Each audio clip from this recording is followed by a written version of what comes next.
audio novel. Like, comment, share and subscribe our channel. আসসালামু আলাইকুম। Audio নোভেলে সবাইকে স্বাগতম।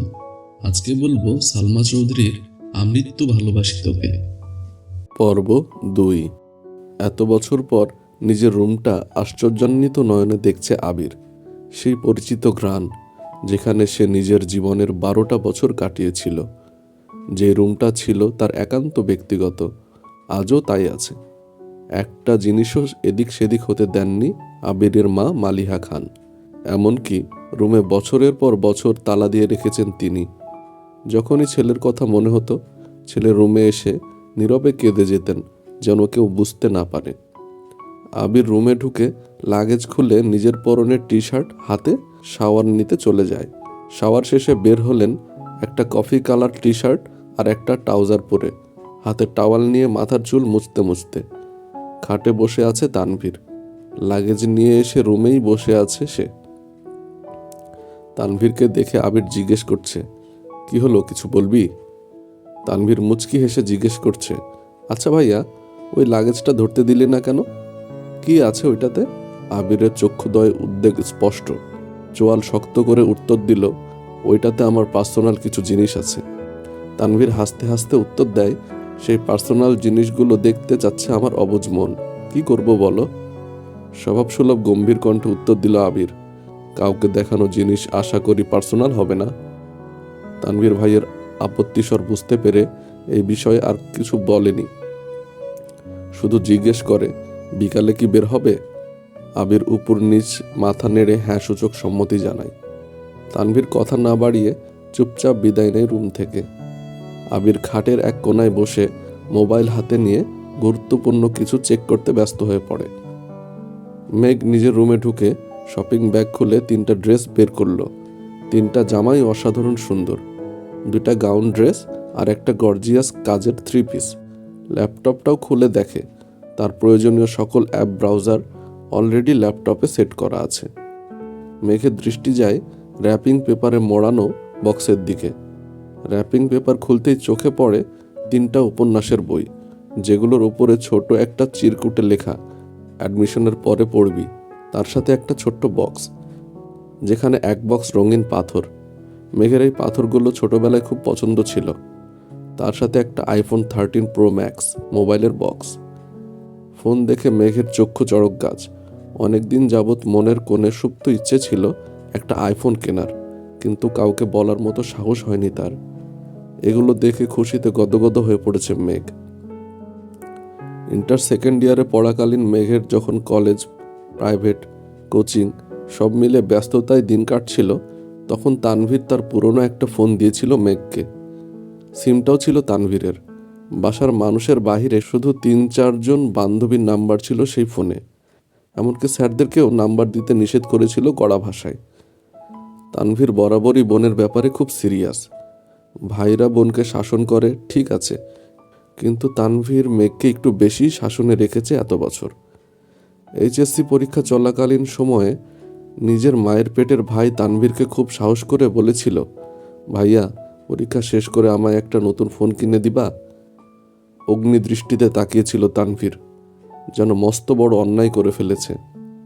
তারপর মেঘ নতুন ফোনের আশা পুরোপুরি ছেড়ে দিয়েছিল।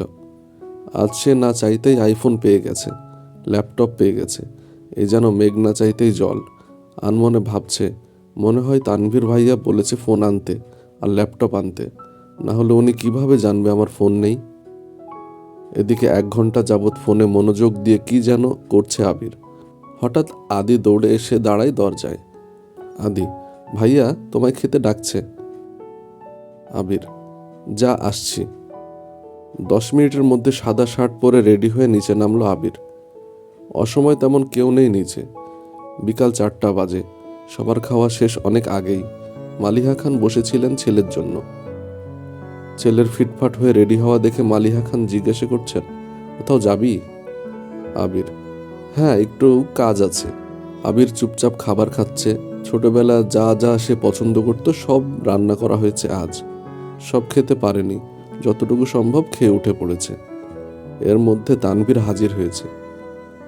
ভাইয়া রেডি আমি, এখন যাবি নাকি লেট হবে? আবির, এখনই বের হব। মালিহা খান রান্নাঘর থেকে ডেকে বলছেন, গাড়ি নিয়ে বের হবি না? চাবি নিয়ে যা।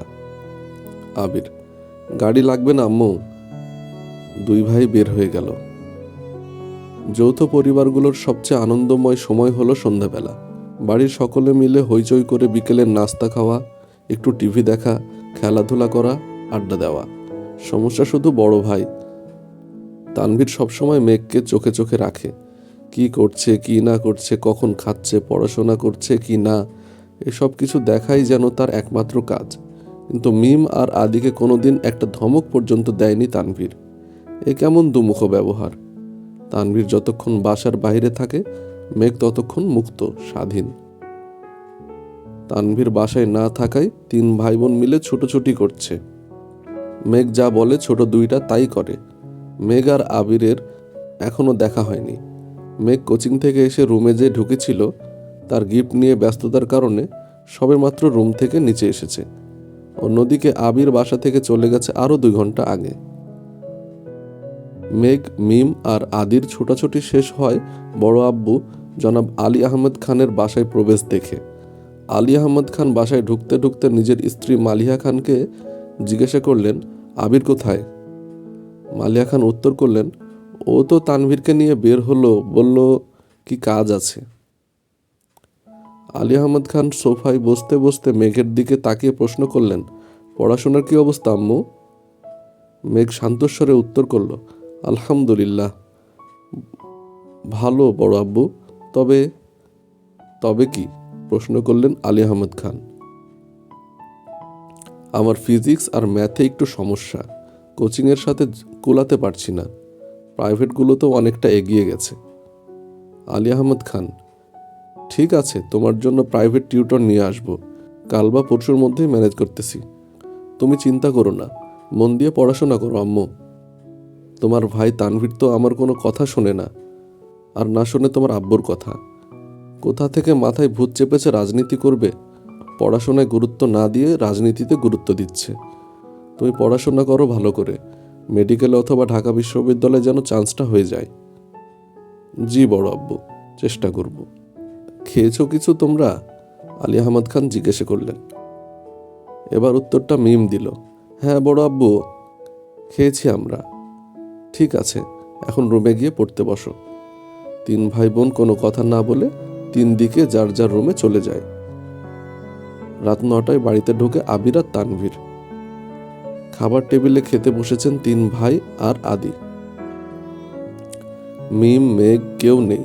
রান্নাঘরে 3 যা খাবার রেডি করছেন। বিকেলে আবির সাদা শার্ট পরে বেরিয়েছিল। সাদা শার্টের 2-3 জায়গায় একটু একটু রক্ত লেগে আছে, আর আবিরের হাতে 3টা 1 টাইম ব্যান্ডেজ লাগানো। নজরে পড়ে ছোট চাচ্চু ইকবাল খানের। কিরে আবির, তোর হাতে কি হয়েছে? শার্টেই বা দাগ কিসের? এই কথা শুনে ছুটে আসেন মালিহা খান। কি হয়েছে আবির? বুকের ভিতর ছ্যাদ করে উঠেছে। একমাত্র ছেলের শরীরে একটা আঁচড়ও মা সহ্য করতে পারে না। আবির, তেমন কিছু না, হাতে একটু লেগেছিল, ঠিক হয়ে যাবে, চিন্তা করো না। আর কথা না বাড়িয়ে সিঁড়ির কাছে চলে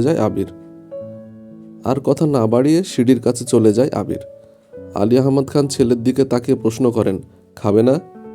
না আব্বু, বিকেলে খেয়েছি, খিদে নেই, এই বলে রুমের দিকে চলে যায় আবির।